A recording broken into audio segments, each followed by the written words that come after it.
राजस्थान प्रदेश के सभी विद्यार्थियों का हार्दिक स्वागत, हार्दिक अभिनंदन। प्रिय विद्यार्थियों, आपके चहेते चैनल साहित्य क्लासेस में आज हम लघुत्रात्मक और निबंधात्मक प्रश्नोत्तर हिंदी अनिवार्य कक्षा 12 के लिए गद्य भाग अपलोड कर रहे हैं और ये आज दूसरा भाग है। प्रथम भाग जो कि पद्य भाग से संबंधित अपलोड किया गया और आप सभी विद्यार्थियों के अनुरोध पर कि गद्य भाग के प्रश्नोत्तर भी जारी किए जाएं। पद्य भाग में 15 जो इंपोर्टेंट क्वेश्चन है वो लिए गए और इसमें भी लगभग 19 क्वेश्चन इंपोर्टेंट जो क्वेश्चन है वो लिए गए हैं और आप सभी के लिए 2 अंकों से लेकर के 4 अंकों तक के और 6 अंकों तक के प्रश्न इसमें शामिल किए गए हैं। आप ये जानते हैं कि एक अंकों के जो प्रश्नोत्तर वीडियोज है वो पहले जारी कर दिए गए, जिसमें से हिंदी साहित्य का, हिंदी अनिवार्य, अंग्रेजी और राजनीति विज्ञान, इन विषयों से संबंधित चारों सब्जेक्ट्स के एक अंकों वाले जितने भी प्रश्न पूछे जाते हैं उन सभी के वीडियोज जारी किए गए हैं। आप सभी की सुविधा के लिए 9610208295 पर आपके लिए एक व्हाट्सएप ग्रुप का निर्माण भी किया गया है, जिसमें व्हाट्सएप ग्रुप के माध्यम से और राजस्थान के विद्यार्थी अपना पंजीकरण यानी अपने आप को रजिस्ट्रेशन करके और स्वयं इससे संबंधित मार्गदर्शन और व्हाट्सएप ग्रुप में परीक्षा से संबंधित समय समय पर जो सूचनाएं हैं वो निर्धारित की जाती है, समय समय पर अपलोड की जाती है। जैसे ही ये वीडियो बनेगा, वीडियो बनते ही आपके ग्रुप में डाल दिया जाएगा। इसके अलावा भी जो विद्यार्थी ग्रुप में नहीं है उन विद्यार्थियों को सलाह देना चाहूंगा कि आप साहित्य क्लासेस नाम से आप इसको सर्च करें और सर्च करने के पश्चात साहित्य क्लासेस में जो ही आप जब साहित्य क्लासेस में जाएंगे तो वहां पे आप देखेंगे कि वीडियोज में जाएं और वीडियोज में जाने के पश्चात आप लिस्ट में जाएं।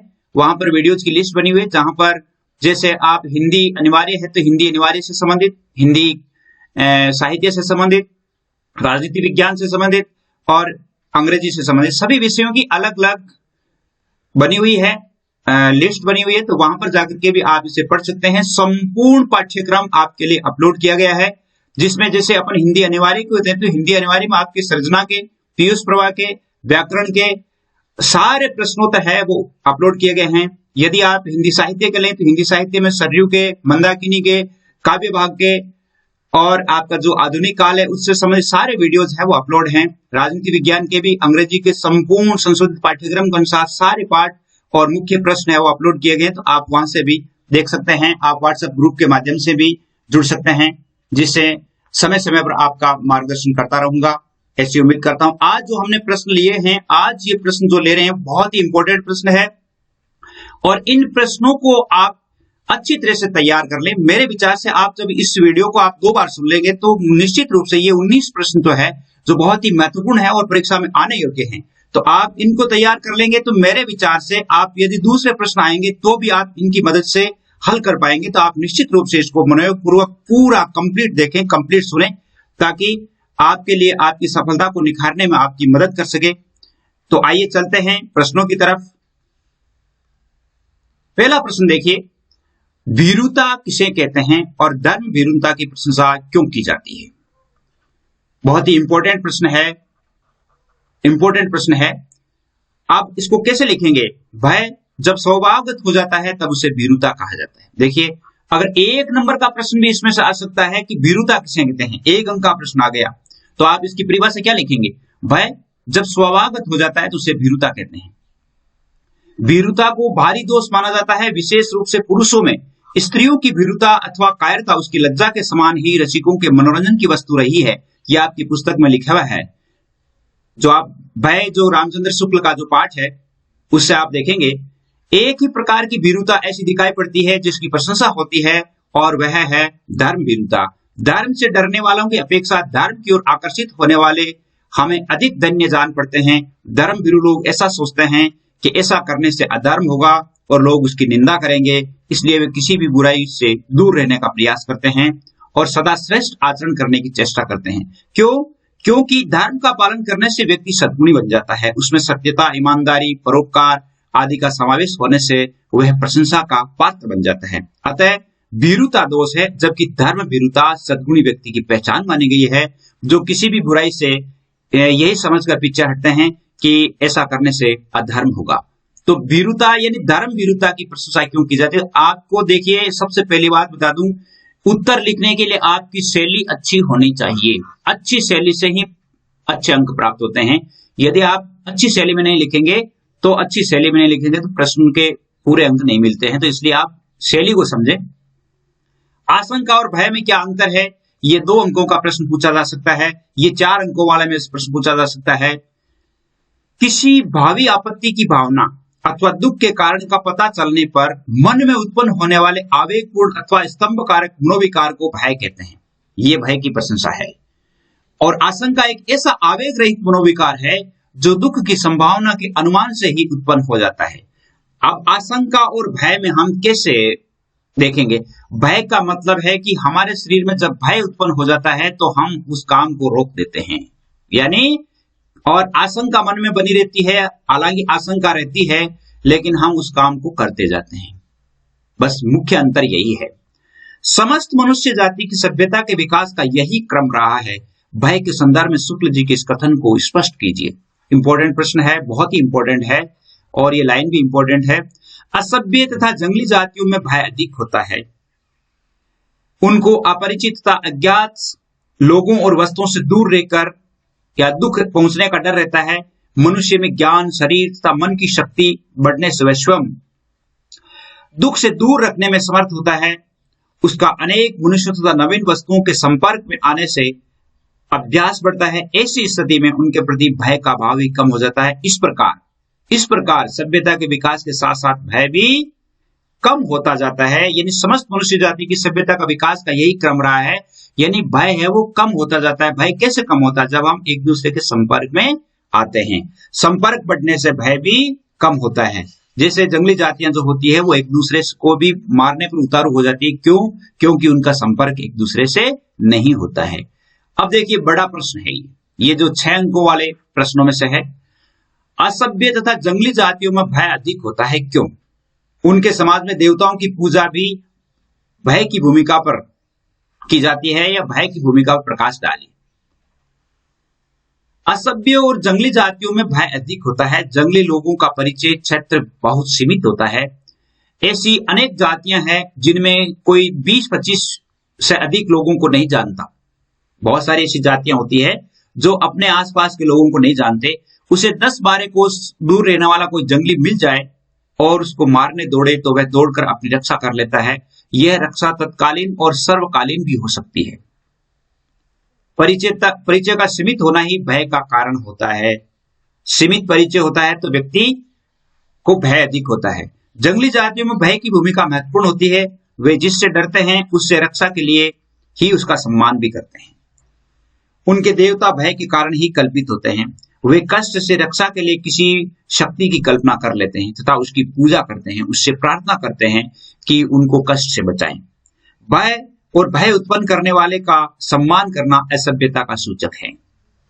देखिए, भय और भय का सम्मान करना असभ्यता का सूचक है।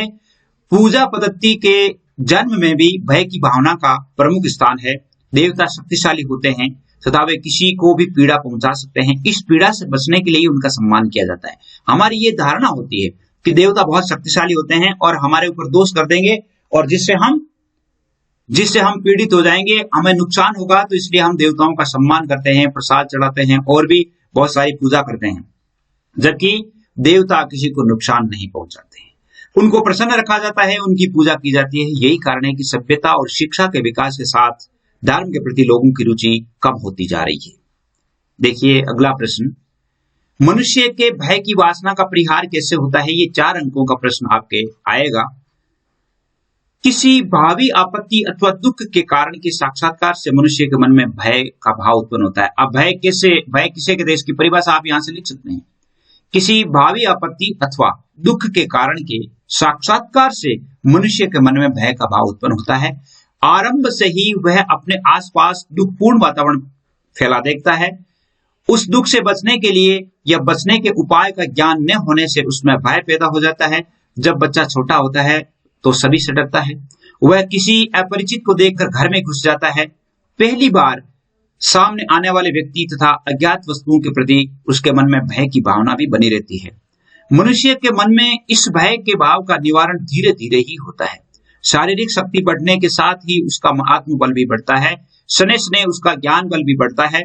इनकी वृद्धि होने पर उसके मन में दुख की छाया हटती जाती है तथा दुख के कारण निवारणीय बन जाते हैं, तथा उसके प्रति भय का जो भाव उसके मन में था वह दूर हो जाता है। यानी वह व्यक्ति जब दूसरों के संपर्क में आता है, सभ्यता के विकास से भी भय का परिहार होता है। कैसे होता है? सभ्यता के विकास से भी भय का परिहार होता है। वैसे भी भय मनुष्य की शक्तिहीनता और अक्षमता का परिणाम होता है। शरीर बल तथा ज्ञान बल की वृद्धि होने पर कोई कष्ट अथवा दुख अनिवार्य नहीं रह जाता तथा मनुष्य उससे मुक्त होने का उपाय जान जाता है। ऐसी अवस्था में उस कारण से उत्पन्न भय भी उसके मन से दूर हो जाता है। उदाहरण के लिए, पहले मनुष्य भूतों और पशुओं से डरता था, किंतु अब सभ्यता के विकसित होने के साथ साथ उनका ज्ञान बढ़ गया है और अब वह उनमें भूतों से नहीं डरता। यानी जितनी जैसे अशिक्षित जातियां होती है, तो अशिक्षित जातियां होती है अंधविश्वास में अधिक विश्वास करती है, अंधविश्वासी होती है। अंधविश्वास की वजह से ही उनमें अपनी जो प्राकृतिक शक्तियां होती है या प्राकृतिक कल्पनाएं होती है उनके प्रति उनमें खौफ पैदा होता है, डर पैदा होता है। अगला प्रश्न देखिए, बाजार में एक जादू है से क्या तात्पर्य है? बाजार दर्शन आपके पाठ है, किसका लिखा हुआ है? जैनेन्द्र कुमार का लिखा हुआ है, उस पाठ में से है। हाँ, बाजार में एक जादू है, यह कहने का तात्पर्य है कि बाजार ग्राहक को आकर्षित करता है। वहां सुंदर ढंग से सजी चीजों को देखकर मनुष्य उसको खरीदने के लिए मजबूर हो जाता है। यह जादू उन पर प्रभाव डालता है जिनको अपनी आवश्यकताओं का पता नहीं होता और जेब में खूब पैसा होता है। जैसे इसमें बाजार दर्शन में एक जगह क्या कहा गया है कि बाजार कब जाना चाहिए और कब नहीं जाना चाहिए। यानी बाजार कब जाना चाहिए? जब मन भरा हुआ हो, जेब खाली हो, या चाहे जेब भरी हुई हो लेकिन मन खाली हो, तब व्यक्ति को बाजार है वो नहीं जाना चाहिए। बाजार जाकर वे अच्छा लगता है, उसे खरीद लेते हैं। ये नहीं देखते कि उनको उसकी जरूरत है या नहीं, फिजूल खर्ची करते हैं। इस जादू के उतरने पर उनको पता चलता है कि ज्यादा चीजें सुख नहीं देती बल्कि उसमें बाधा डालती है, इसलिए बाजार को जादू कहा गया है। बाजार के आकर्षण का क्या दुष्प्रभाव होता है? बाजार का जो आकर्षण है उसका दुष्प्रभाव क्या होता है वो देखिए। जिस प्रकार चतुर शिकारी जाल फैलाकर अपने शिकार को उसमें फंसाता है, उसी प्रकार सुसज्जित बाजार ग्राहक को आकर्षित करता है। यह मूक आकर्षण मनुष्य के मन में चाह अथवा अभाव उत्पन्न करता है। यानी जब भी वो कोई चीज देखता है तो उसे लगता है कि ये चीज तो मेरे पास है नहीं, ये मेरे पास होने चाहिए। व्यक्ति सोचता है यहाँ अपरिमित है, उसके पास बहुत सीमित है। अपनी जरूरतों का ठीक से पता नहीं होने से मनुष्य इस आकर्षण में फंसकर अनावश्यक चीजें खरीद लेता है। इच्छाओं के वेग से वह व्याकुल हो उठता है, उसका मन तृष्णा, असंतोष और ईर्ष्या से भर उठता है। उसकी व्याकुलता उसको पागल बना देती है तथा वह सदा के लिए बेकार हो जाता है। इसका अर्थ है कि बाजार का दुष्प्रभाव व्यक्ति पर पड़ता है। व्यक्ति अनाप शनाप खर्च करने लगता है और व्यक्ति वह अपनी आवश्यकताओं को भूल करके और जो चीजें नहीं चाहिए थी वो चीजें भी खरीद बैठता है। आगे देखिए, त्रिताप कौन कौन से होते हैं? हिमालय की शीतलता से वे कैसे दूर हो गए? त्रिताप अर्थात कष्ट तीन प्रकार के होते हैं, दैहिक, दैविक और भौतिक। दैहिक अर्थात शरीर से संबंधित, देवीय देवताओं से संबंधित, भौतिक और यानी आर्थिक से संबंधित। पुराने साधक इनसे मुक्ति के लिए हिमालय पर जाते थे। हिमालय की शीतलता मनुष्य के शारीरिक कष्टों को दूर करती है। हिमालय का पवित्र वातावरण आत्मिक कष्टों से मुक्ति दिलाता है, भौतिक पीड़ा से भी मुक्त करता है। हिमालय की शीतलता, पवित्रता और शांति मनुष्य को त्रितापों से मुक्त कर देती है, यानी मुक्त कर देती है। हिमालय की शीतलता से कैसे दूर हो गए? मतलब हिमालय में जाने के पश्चात व्यक्ति है वहां का वातावरण इतना अच्छा होता है कि वो शारीरिक रूप से भी उसे कष्ट नहीं होता, अर्थात वो निरोग हो जाता है। और देवीय शक्तियां भी वहां पर ऐसा लगता है कि मैं देवताओं की गोद में आ गया हूं और आर्थिक जगत का वहां पर कोई महत्व नहीं रह जाता है। इस कारण हिमालय की जो शीतलता है, हिमालय का जो वहां का पावन वातावरण है, उस पावन वातावरण से तीनों ताप है वो दूर हो जाते हैं। आप ऐसे भी लिख सकते हैं। हिमालय के पर्वतीय सौंदर्य में स्नोफॉल किस प्रकार पर्यटकों को अधिक आकर्षित करता है? ठेले पर हिमालय पाठ में से है ये। हिमालय अत्यंत आकर्षक है, उसके शिखरों पर जमी बर्फ लोगों को सुंदर लगती है। हिमालय पर जब बर्फ गिरती है तो उसको देखने के लिए दूर दूर से पर्यटक वहां जाते हैं। आसमान से रुई के फाहों की तरह गिरती बर्फ पर्यटकों को रोमांचित करती है और वहां बर्फ के खेल भी होते हैं। गिरती हुई बर्फ की प्राकृतिक सुषमा अद्वितीय होती है, इसीलिए वहां का जो स्नोफॉल है, बर्फ का गिरना, स्नोफॉल यानी बर्फ का गिरना जो है पर्यटकों को अधिक आकर्षित करता है। जब बर्फ को गिरते हुए देखते हैं तो उन्हें अत्यंत खुशी होती है। कौसानी पहुंचकर लेखक हर्षातिरेक होकर क्यों चिल्लाने लगे? या यहाँ पर यह प्रश्न हो सकता है कि कौसानी पहुंचने पर उन्होंने कैसा महसूस किया? कौसानी पहुंचने पर कैसा महसूस किया? कौसानी के बस अड्डे से लेखक ने कल्लूर की सुंदर घाटी को देखा। दूर क्षितिज के पास धुंधले छोटे पर्वतों का उसे आभास हुआ। उसके बाद बादल थे। अकस्मात बादलों के बीच उसको कुछ दिखाई दिया और बादल के टुकड़े जैसी कोई अटल वस्तु थी। उसका रंग न नीला था, न रुफला, न सफेद था, तीनों का मिला जुला रंग था, अर्थात नीला, रुफला और सफेद तीनों का सम्मिश्रण था। लेखक ने सोचा, ये क्या है? बर्फ नहीं है तो क्या है? अचानक उसको ध्यान आया कि इस घाटी के पार हिमालय पर्वत है जो बादलों से ढका हुआ है, और वह समझ गया कि उसने बर्फ से ढके किसी छोटे शिखर को देखा है, और वह प्रसन्नता के साथ चिल्ला उठा और कहा कि बर्फ, वह देखो बादलों के पार, अर्थात इस घाटियों के पार, वहां पर उस धुंधलके के पार बर्फ दिखाई दे रही है। और कौसानी पहुंचने पर उसे बर्फ के दर्शन हुए। इससे वह व्यक्ति हर्षातिरेक होकर के चिल्लाने लगे। अगला प्रश्न देखिए। कौसानी में हिमाच्छादित पर्वत शिखरों को देखने के पश्चात लेखक शुक्ल जी और चित्रकार सेन की क्या दशा हो गई थी? मतलब उन्होंने कैसा महसूस किया? लेखक हिम से ढके पर्वत शिखरों को देखने कौसानी गया था। उसके साथ उनका उपन्यासकार मित्र शुक्ल जी तथा चित्रकार सेन भी थे। अब देखिए यहाँ पर आपके जैसे एक नंबर का प्रश्न भी यहाँ पर क्लियर हो जाता है। कैसे? कि लेखक के साथ कौन कौन थे? उपन्यासकार मित्र जैसे शुक्ल जी, चित्रकार सेन, यानी इसके नाम भी आ सकते हैं। चित्रकार कौन था? यानी सेन। कौसानी पहुंचने के बाद उन्होंने विस्तृत सुंदर कल्लूर घाटी में क्षितिज पार एक सुंदर बर्फ से ढकी पर्वत श्रेणी को देखा। बादलों के एक क्षण हटने से वे अनायास बहुत कम समय के लिए उसको देख सके।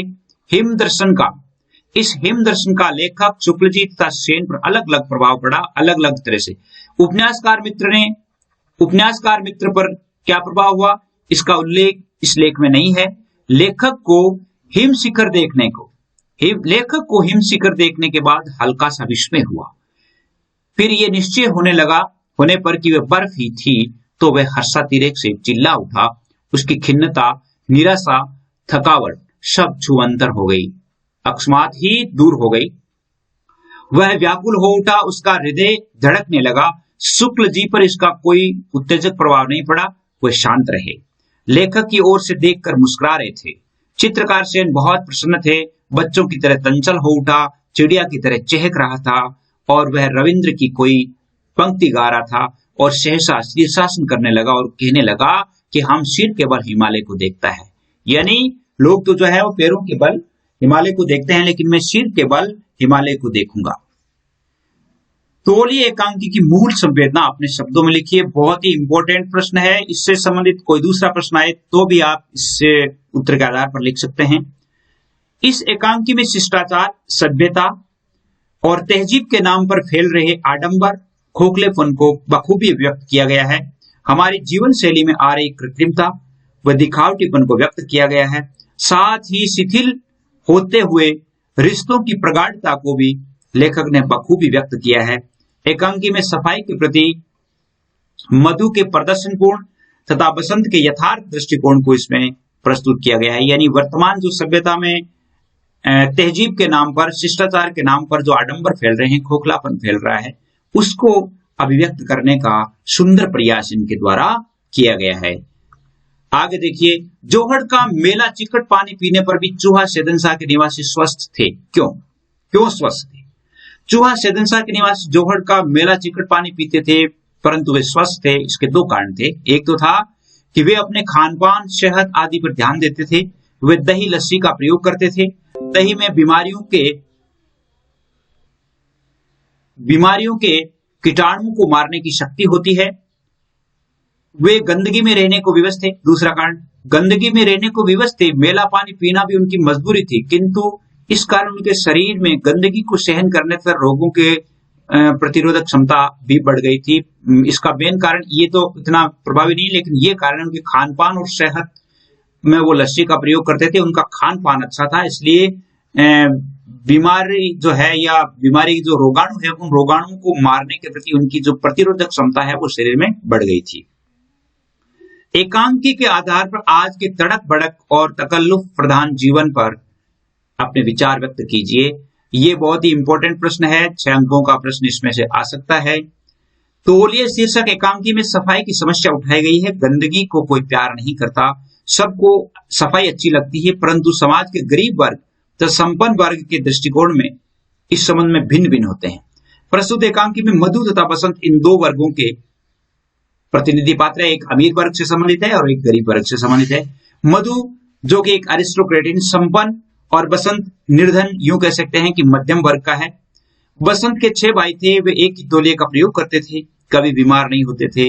एक वह रजाई में मित्रों के साथ बैठकर चाय पीता, गपशप करता था, इससे उनमें असीम आत्मीयता रहती थी, कभी बीमार नहीं होते थे। खुराक और पेट का ध्यान रखने के कारण वे स्वस्थ रहते थे। बसंत को बार बार बनियाने बदलने, हर बार एक तौलिए का प्रयोग करने, हर बार हाथ पैर मुंह धोने की आदत नहीं है। आज का मनुष्य बाह्य आचरण को अधिक महत्व देता है। खान पान, पहनावा, सामाजिक व्यवहार, आचार विचार सभी के प्रति बाहरी दिखावटी स्वरूप पर ध्यान दिया जाता है। बिना तड़क भड़क के कोई काम ही नहीं होता। हम भोजन स्वास्थ्य रक्षा के विचार से नहीं खाते, कपड़े शरीर को ढकने और उसे आराम के हिसाब से नहीं पहनते। इनके पीछे भी हमारे प्रदर्शन का भाव होता है और ये प्रदर्शन अपनी आर्थिक संपन्नता का भी होता है। आज के भक्त, पंडित, पुजारी भी शांत एकांत भाव से पूजा नहीं करते, सबको पता लगे, इसलिए पूजा के लिए ध्वनि विस्तारक यंत्रों का प्रयोग किया जाता है। साधुओं के आश्रम और मंदिरों की भव्यता के क्या कहने। सफाई अच्छी चीज है, परंतु किसी को हाथ से साबुन में से धुली कमीज, उनको लॉन्ड्री में धुले अपने कपड़े के आगे गंदी दिखाई देती है। आज समाज में सादा जीवन, उच्च विचार की विचारधारा नहीं है। शानदार, दिखावटी, ऐश्वर्यपूर्ण जीवन जीने की भावना घर कर चुकी है, अधिक महत्वपूर्ण हो गई है। अगला प्रश्न देखिए, ममता कहानी में भारतीय संस्कृति के किन मूल्यों को उभारा गया है? इस कहानी में बताया गया है कि ममता ने स्वर्ण मुद्राओं का उपहार स्वीकार नहीं किया। उसने अपनी झोपड़ी में उपस्थित विधर्मी को आश्रय दिया, गांव के लोगों की सहायता करती थी। भारतीय संस्कृति में संतोष, त्याग, अतिथि सत्कार, दूसरों की सेवा सहायता, दीन दुखियों पर दया दिखाना आदि मनुष्य के गुण बताए गए हैं और ममता के चरित्र में ये सभी गुण समाहित है और इस कहानी में उन्हें बखूबी उभारा गया है। ये 2 अंकों वाले प्रश्न में अच्छा प्रश्न है, वेरी इंपॉर्टेंट है। ममता रोहतास दुर्ग को त्याग कर किस स्थान पर जाकर रहने लगी? ममता रोहतास दुर्ग पर शेरशाह का अधिकार हो गया। ममता ने दुर्ग छोड़ दिया, वह बचकर निकल गई और काशी के उत्तर में मौर्य तथा गुप्त सम्राटों द्वारा बनाए गए बौद्ध विहार के खंडर थे और ममता ने वहां पर अपनी झोपड़ी बनवा ली और उसमें जाकर के रहने लगी। आगे देखिए, यहां कौन सा दुर्ग है? यही झोपड़ी ने, जो चाहे ले ले, मुझे तो अपना कर्तव्य करना पड़ेगा। इस कथन का आज से स्पष्ट कीजिए, ये किस समय की बात है? उस समय की बात है जब यानी हुमायूं है वो उसके पास जाता है शरण मांगने के लिए, रात्रि विश्राम के लिए। तब वो कहती है कि मेरे पास कोई दुर्ग तो है नहीं, ये झोपड़ी है, तू इसमें ले ले, मुझे अपना कर्तव्य करना होगा। ममता ने विदर्भी शेरशाह को छल पूर्वक रोहतास के दुर्ग, राजा रानी तथा कोष पर अधिकार करते देखा है। उसने अपने पिता की हत्या होते भी देखा है। उससे शरण मांगने वाला मुगल भी विधर्मी है, छल पूर्वक उसकी झोपड़ी पर अधिकार कर सकता है। उसको इस बात का भय होता है, परंतु तुरंत उसके मन में अपने कर्तव्य को पूरा करने का विचार पैदा होता है और शरणागत को शरण देने का, अपना कर्तव्य पूरा करने का निश्चय कर लेती है और झोपड़ी रहे या चली जाए इसकी उसे चिंता नहीं है। इसलिए वो यहां से अपने कर्तव्य को निभाते हुए उस विधर्मी को रात्रि विश्राम देती है। अगला प्रश्न देखिए, ममता के माध्यम से भारतीय नारी के त्याग एवं आदर्शों पर लेख लिखिए। ममता के माध्यम से, ये इंपॉर्टेंट प्रश्न है, 6 अंकों वाले में से आ सकता है। ममता कहानी की मुख्य पात्र है, वह एक आदर्श महिला है। उसके चरित्र में भारतीय स्त्रियों के अनेक गुण पाए जाते हैं। ममता के आदर्श चरित्र को प्रस्तुत करने के उसके द्वारा कहानीकार भारतीय नारी के त्याग और आदर्श को प्रकट करना चाहता है। भारतीय नारी संतोषी होती है, उसकी आवश्यकताएं अल्प होती है, वह किसी से कोई अनुचित उपहार स्वीकार नहीं करती, वह त्यागी होती है, दूसरों के हितार्थ अपनी धन संपत्ति तथा सुख सुविधाओं को त्यागने में पीछे नहीं रहती, उसमें अतिथि सत्कार की भावना होती है, वह घर आए अतिथि का सत्कार करने में भी कभी पीछे नहीं हटती। अतिथि उसके लिए देवता होता है, वह अपने पड़ोसियों के साथ मेलजोल रखती है, उनके सुख दुख में सदा हाथ बटाती है, उसमें पक्षपात की भावना नहीं होती, जाति धर्म की ओर ध्यान नहीं देकर के वह पीड़ितों की सहायता करने के लिए सदैव तत्पर रहती है। इस प्रकार हम देखते हैं कि भारतीय नारी में मानवता के कुछ आदर्श पाए जाते हैं और ये आदर्श कहानी की नायिका ममता के चरित्र से जुड़े हुए लगते हैं। इस प्रकार लिखना है, बहुत अच्छा उत्तर होगा। अब एक प्रश्न आपको मैं बताना चाहूंगा कि बार बार विद्यार्थी ये कहते हैं कि ये जो तौलिए एकांकी है इसमें क्या है, तौलिए एकांकी का हमें सर सारांश बताइए। तौलिए एकांकी को ये प्रश्न, ये जो सारांश में पढ़ रहा हूं, इस सारांश को पढ़ने के पश्चात मैं ये समझता हूं कि आपके यदि तौलिए एकांकी में से कोई प्रश्न आएगा तो आप उसे अच्छी तरह से हल कर पाएंगे। तो देखिए तौलिए एकांकी का हम सारांश देख लेते हैं। तौलिए उपेंद्रनाथ अश्क का पारिवारिक जीवन पर आधारित एक मनोवैज्ञानिक एकांकी है। बसंत तथा मधु पति पत्नी है, दोनों के संस्कार भिन्न भिन्न है, उनमें छोटी छोटी बातों पर विवाद हो जाता है, इसका प्रभाव परिवार की शांति पर पड़ता है। बसंत और मधु एकांकी के मुख्य पात्र है, इसमें मंगला, सूरो, चिंती आदि पात्र भी है और सारांश का घटना स्थल नई दिल्ली बताया जाता है। आरंभ जो मंच है, मंच पर बसंत के कमरे का दृश्य है, उसकी सजावट मध्यम वर्ग के परिवार जैसी है। समय नवंबर 1943 का है क्योंकि वहां पर कैलेंडर टंगा हुआ है, उसमें ऐसा दिखाई देता है। बसंत हजामत बनाने के बाद मदन के तौलिए से मुंह पहुंच रहा है और उसकी पत्नी मधु से रोकती है और वे अलग अलग कामों के लिए अलग अलग तौलियों का प्रयोग करने की कहती है। बसंत उसकी बात को हंसकर टालना चाहता है। बसंत बताता है कि उनके 6 भाई और एक तौलिए का प्रयोग करते थे, हम 6 भाई थे, एक तौलिए का प्रयोग करते थे, कभी कोई बीमारी नहीं हुई। वह मधु को एरिस्टोक्रेटिक वातावरण में पली बढ़ी बताता है, यानी अमीरी में पली हुई बताता है। मधु चिढ़ जाती है, वह कहती है सफाई जरूरी है, उसके बिना मनुष्य बीमार हो जाता है। बसंत कहता है कि सफाई जरूरी है परंतु उसकी सनक अच्छी नहीं है, शरीर में प्रतिरोध क्षमता होनी चाहिए, बीमारी पास नहीं पटकती। बसंत चूहा सदनसा का उदाहरण देता है कि वहां के लोग साफ पानी भी नहीं पीते, फिर जोहड़ का पानी पीते हैं, फिर भी उन लोगों को बीमारी नहीं होती। वहां के जाट अत्यंत स्वस्थ है, उनके शरीर में के रक्त में भरपूर लाल कण है और मधु कहती है कि उसे जोहड़ का पानी पीना पड़ेगा। फिर वे अपने मामा जी की सफाई पसंदगी का उदाहरण देती है। बसंत उसको रोक देता है और उसके व्यवहार को मनुष्यों के बीच भेदभाव करने वाले तथा अपमानजनक बताता है। दोनों के विवाद बढ़ता है तो मधु रूठ जाती है और अपने पिता के घर जाने के लिए तैयार होती है। तभी दफ्तर से मधु के लिए फोन आता है और उसे तुरंत बनारस जाने का आदेश मिल जाता है और वह मधु से कहता है कि वह अपना सामान बाद में बांधना, पहले उसके जाने की तैयारी कर दे। तभी पर्दा गिरता है, यानी वहां पर वो बसंत है वो वहां से चला जाता है। वहां से चला जाने के बाद काफी समय तक उसे एकांत खलता है और फिर दूसरा दृश्य जो खुलता है वो मधु के शयन कक्ष का है, जिसमें फर्नीचर और सारी वस्तुएं एकदम सजी हुई है। उनका स्थान बदल जाता है। कमरे में टंगे हुए कैलेंडर से पता चलता है कि समय जनवरी 1944 का है, 2 महीने बाद का है लगभग, और सर्दी अधिक है। बाहर से आती ठंड हवा को रोकने के लिए मधु नौकरानी मंगला से कहती है, वह रजाई में लेटी हुई है, वह कुछ उदास है। उसी समय उसकी कॉलेज की सहेलियां सुरु और चिंती वहां पर आती है। मधु अपने पास उनको बुला लेती है और अपने पास ही रजाई में बैठने को कहती है। वह बिस्तर गंदे होने की बात कहती है, किंतु मधु उनसे सौहार्दपूर्ण व्यवहार करती है और आग्रह पूर्वक रजाई में बैठाई लेती है और वहां मंगला से उसके लिए चाय बनवाती है। बिस्तर पर बैठ करके चाय पीती है और वो कुछ देर रुक करके चली जाती है। 2 बार चाय भी पीती है। मधु अपनी नौकरानी को बुलाकर पूछती है कि वह पहले से बहुत बदल गई है। मंगला कोई उत्तर नहीं देती। मधु बताती है कि बसंत उससे नाराज होकर चला गया है। 2 महीने से उसने उसको कुशल क्षेम नहीं पूछने के लिए पत्र भी नहीं लिखा। वह उसको नाराज नहीं करना चाहती, वह स्वयं को उसके स्वभाव के अनुसार बदल रही है। तभी बसंत आता है, प्रसन्नता पूर्वक मधु से बातें करता है मधु उससे कहती है कि वह उससे नाराज होकर चला गया, पत्र तक नहीं लिखा। बसंत उनको बताता है कि उसने पत्र लिखा था, वह उससे नाराज नहीं हो सकता। मधु की शिकायत दूर हो जाती है। वह बसंत को बताती है कि वह उससे घृणा नहीं करता। बसंत को बताती है कि वह उससे घृणा नहीं करती, उसने स्वयं को पूरी तरह बदल डाला है। वह बसंत से कहती है कि वह हाथ मुंह धो डाले, उसके लिए चाय तैयार करती है। बहुत सर्दी है और पहले तो बसंत मना करता है, किंतु बाद में हाथ मुंह धोने चला जाता है। लौट कर आता है तो उसी तौलिए से हाथ मुंह पोंछ लेता है जिसको कुछ समय पहले सूरो और चिंती ने प्रयोग किया था, और फिर भी उनके बीच किसी प्रकार की कोई वैचारिक मतभेद नहीं होते हैं। वैचारिक मतभेद नहीं होते हैं तो इस प्रकार ऐसा लगता है, इस एकांकी का अर्थ है कि वह मधु है वो परिस्थितियों के अनुसार बदल गई है, अर्थात उसने जो सफाई की जो सनक थी उसको छोड़ दिया है और वास्तविक जो सफाई करनी चाहिए, स्वच्छता रखनी चाहिए, उसकी तरफ वो ध्यान देने लगती है। आज बस इतना ही।